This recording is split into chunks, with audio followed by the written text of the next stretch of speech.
Yeah, I think this is a very good question, and I think any company can describe what it is or what it wants to be when times are good. But when times are tough is really when you prove to all of your people what you're really about. And I go back to the Lehman Shock, where we saw the business drop off a cliff overnight. And how did we handle that?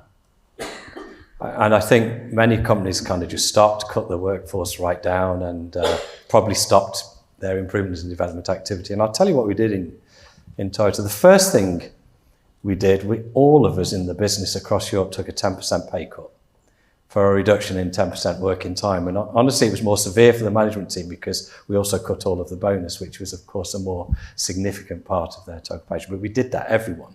So everyone was in this. So everyone then worked like 9 days out of 10.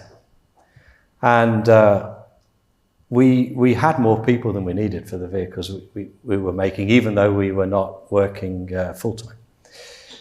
We did offer opportunity for voluntary retirement for people who wanted to do that and go somewhere else, but there was no push. That was voluntary. But I was the production director then, and I thought about this, how can I do it? So I worked out we had enough production for 4 days on 2 shifts. So we worked 2 shifts, 4 days.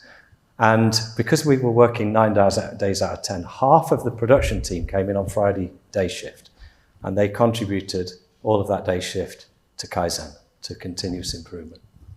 And I think the return we got on that, not just the financial, but the investment in people and the development in people and what those people carried with them, the belief of the unions, the belief of the people that we were serious about it, went a lot further than just the measuring the financial gain of the Kaizen we did during that period. So I think, really, if you invest in people in a brave way like that, you'll get great return. And often one of the most often questions I used to get was, how do you evaluate the benefit of all of these Kaizen you're doing in Toyota? We said, well, we don't.